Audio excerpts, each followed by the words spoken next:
An ka foli bɛ halajɛbaga jɛkulu kelen-kelenna bɛɛ lajɛlen ka sanga ni aw ka wagati o cogoya ye bi ye araba ye utukalo tile 5 san 2026 a y'aw bisimila Mali kunnafoni ka don kibaruya olu kɛnɛ kan.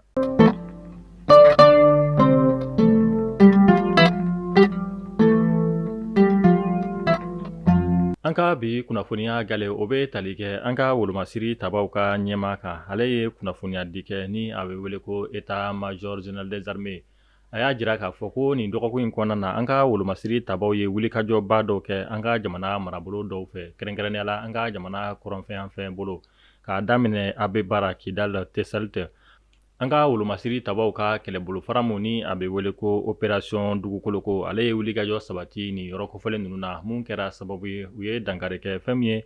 utukalo tile 4 tɛmɛnen san 2026 a bɛ baara dugu ale kɔnɔna na an ka fintigilakaw ye wulikajɔ dɔ sabati mun kɛra sababu ye u ye dankari kɛ jatigɛwale tigilamakulu caman na o kɔfɛ fɛn min ye kidalikaw olu fɛ yen nɔ utukalo tile 4 an ka wolomasiri tabaw ka sanfɛ pankuru ale ye bɔnɛ jigi fɛn min ye kidale jatigɛwale tigilama dɔw kan kidali masurunya la o kɔfɛ tesalitikaw olu fana fɛ yen nɔ an ka fintigilakaw u ye wulikajɔ dɔ sabati mun kɛra sababu ye u ye tɛgɛ da fɛn min ye jatigɛwale tigilamaw ka minɛn dogolen dɔ kan ni fɔ ka taa se u ka maramafɛn cɛjugu ma ani ni ka dankari kɛ jatigɛwale tigilamakulu caman na ni yɔrɔ kofɔlen ninnu na an b'a fɔ ala ka sebaya di an ka wolomasiri tabaw olu ma. An ka jamana premier ministre kɔrɔ Musa Mara a dogolen tɛ maa la k'a fɔ ale bilara ka bɔ kaso la an ka kiri tigilamaw olu fɛ bi ye a tile 2 o bɔɲɔnko ye kunnafoniya olu y'a jira k'a fɔ kunu utukalo tile 4 san 2026 Musa Mara ale kɔni wulila ka taga foli kɛ ala ma hinɛ n'an ka général d'armée Sadio Kamara ale ka denbaya olu la n'i y'a ta k'a lajɛ Sadio Kamara ale kɔni fatura ka Musa Mara k'ale to kaso la o de hukumu kɔnɔna na ka sanga ni Musa Mara ale ka bilali a y'a sen bɔ a kɔnɔkɔrɔ ni ka taga foli ni tasibila kɛ ka ɲɛsin général Sadio Kamara ni a ka denbaya bɛɛ lajɛlen ma nin waleya ninnu kɛra an ka jamana premier ministre kɔrɔfɛ Musa Mara kununko katikaw olu fɛ yen nɔ. Koma Jabate manade dépôt dara ale kan k'a bila kaso la kunu utukalo tile 4 san 2026 ni wagati laban ninnu na fɛn min ye an ka artiste comédien kɔni olu bɛ ka taa kaso la kununko utukalo tile 4 kunnafoniya olu y'a jira k'a fɔ ko fɛn min ye an ka ɲɔgɔlɔnbɔla Koma Jabate ale kɔni maa dɔw ye damakasi sɛbɛ don a juga la mun kɛra sababu ye an ka kiri tigilamaw kɔni manade dépôt dɔ a kan ni ka taa bila kasobuba ale kɔnɔna na bɛ wagati min na ko sisan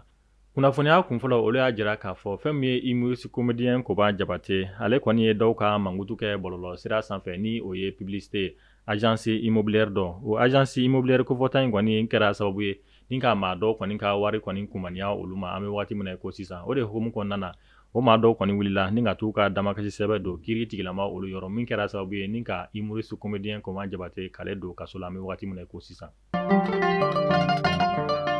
Bamanan b'a fɔ u ka kɔrɔfɔ la ko jugu kun kelen o ka fisa ni ɲin jugu ye jadɔw olu kɔni b'a la ka cari bɔlɔlɔ sira olu sanfɛ an ka seko ni dɔnko tigilama Milmo Nsahel ni ale tɛ maa dogolen an ka jamana kɔnɔna na ale kɔni ye waleya dɔw kɛ bɔlɔlɔ sira olu sanfɛ min kɔni kuma cayara kosɛbɛ ka sababuya kɛ fɛn min ye Milmo Nsahel ale kɔni donna dɔw ka live kɔnɔna na ni o ye TikTok ye ni ka taa commentaire dɔ bila video dɔ kɔrɔ video mun ni o maa mun b'a la o kɔni ka baara tɛ dɔwɛrɛ ye ni ka ka jamana buruja ka jamana fintigilakaw olu buruja a ka ja ka taa se jamana kɔni tilali ko ma Milmo Nsahel ale kɔni ka kumakanw yɛrɛ o tigi ka ja olu dugumala la min kɔni kuma cayara kosɛbɛ réseaux sociaux olu sanfɛ an bɛ wagati min na ko sisan fɛn min ye Milmo Nsahel ale kɔni bɔra ka walawalali kɛ a ye commentaire mun ni k'a bila ni maa kofɔlen in ka video olu jukɔrɔ walasa aw ni ne an ka faamuyali caman sɔrɔ an ka jɛn ni ka Milmo Nsahel a ka kɔrɔfɔ dɔw lamɛn ja ninnu kɔni commenter ale kɔfɛ.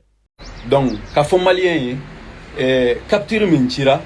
n t'a dɔn kɛri n bilala waati min na parce que ne ye maa ye waati dɔn n bɛ hali ɲina yɛrɛ kɔ n bɛ hali ɲina ka fɔ Milmo don n tɛmɛtɔ bɛ kɛri bila ni fɛn dɔ diyara n ye voilà aw ka hakɛ to hali ni muso cɛɲuman dɔ diyara n ye n tɛmɛtɔ n bɛ kɛri dɔ bila donc surɔ sunɔgɔ kun tɛ n na mɛnna n yɛrɛ ye n ka son kura dɔ challenge yɛrɛ bila donc n ye n to fiyeteli la peut-être n nana bɛn ni nin ye i n'a fɔ n bɛnna ni fɛn caman ye cogo min n ye kɛrinin dɔw bila donc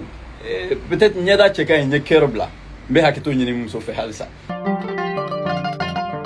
Maliyɛnw a y'a fɔ ko ta tare k'a sababuya kɛ aw ye fɛn min laɲini tunga lafiya fɛ a ye o waleyaw ye tunga lafiya ale ka programme kura ni o ye logement sociaux ye i sigilen bɛ Mali kɔnɔ walima i sigilen bɛ jamana ale kɔ kan i sen bɛ se ka ye tunga lafiya ka nin logement sociaux ye ale la i dan ye dɔrɔn i ka kɛ sarata baara la tunga lafiya ka nin logement sociaux ye a bɛna kɛ Banankɔrɔni Kabala ale ni Jalakɔrɔbugu n'i b'a fɛ i sen ka ye a la numéro de téléphone ta i ka message bila WhatsApp kan i tɔgɔ ni jamu ka o bila n'i ka dossier tɛmɛna dɔrɔn tunga lafiya b'i ka so jɔ k'a ban pewu k'a clé d'i ma i bɛ tunga lafiya ka wari sara a ye dɔɔni dɔɔni ni madame Sisoko Zenab Tezaga Sanogo tɛ jɔn de bɛ se ka nin kɛ aw ye tunga lafiya ale nana maliyɛndenw lafiyali ni tungarankew olu lafiyali kama soko la maliyɛn kelen so kelen ba Maliba ale kɔnɔna la. Mali kunnafoni bɔlɔlɔ sira lajɛbaw ni kunnafoniya damadɔ de tun bɛ an bolo k'a lase aw ma bi arabadonya in na an b'a fɔ aw kan bɛn don n'a nataw la kunnafoniya kura olu kɛnɛ kan